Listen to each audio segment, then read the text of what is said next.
Are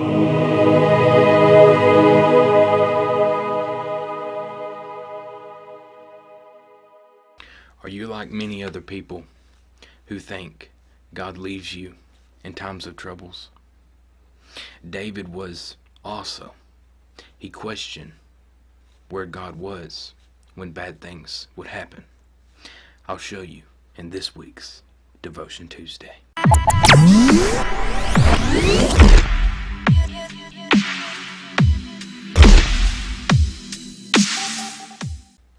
Thank you for tuning into this week's Devotion Tuesday. Today, we're going to be touching on the topic, troubles.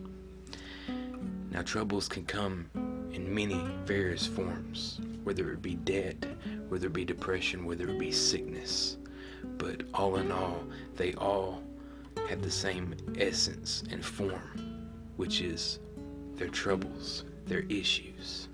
In essence, it's what we do when those troubles come into our lives that makes the difference. Now I want to read to you a couple verses that King David wrote when he was facing troubles and the things that he's seen in life that kind of made him despair. Why, Lord, do you stand far off? Why do you hide yourself in times of trouble? Arise, Lord, lift up your hand, O God, do not forget the helpless. Why does the wicked man revile God? Why does he say to himself, he won't call me to account? But you, God, see the trouble of the afflicted. You consider their grief and take it in hand. The victims commit themselves to you. You are the helper of the fatherless. The Lord is king forever and ever. The nations will perish from his land. You, Lord, hear the desire of the afflicted.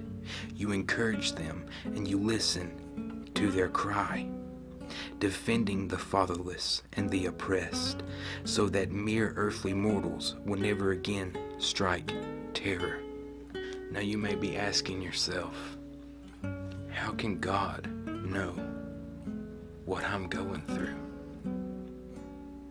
Now that's an excellent question, but the truth is that when he was born in the belly of Mary, the Virgin, he was fully God and fully man, which means that he was God and he also had the attributes to feel and to know all the pains that we humans know and feel every single day. That means he walked on this earth. He felt what you and I felt. He walked in your footsteps. He walked everywhere that you and your feet would step your entire life. He knows every bit of your pain, from your dad leaving, from the divorce that has hit your home, from the depression that gripped your mind, from the addiction that can't seem to leave your life. He knows your pain because he walked this earth. He felt every single bit of pain that ever would enter your life. Now you may be asking, how can that be?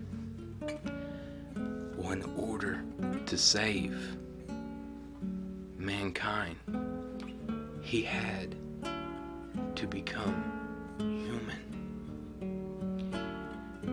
So that means that he had to feel everything that you and I know as pain and reality every day.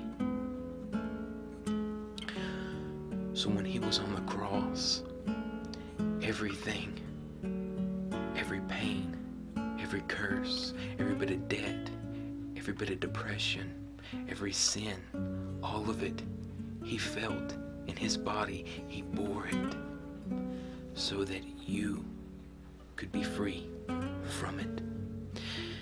Not because you you deserve it, but because he loves you enough to set you free, and he wants you to live the abundant life, because he wants you to live the abundant life, the peaceful life, like it was back in the garden when there was no sin.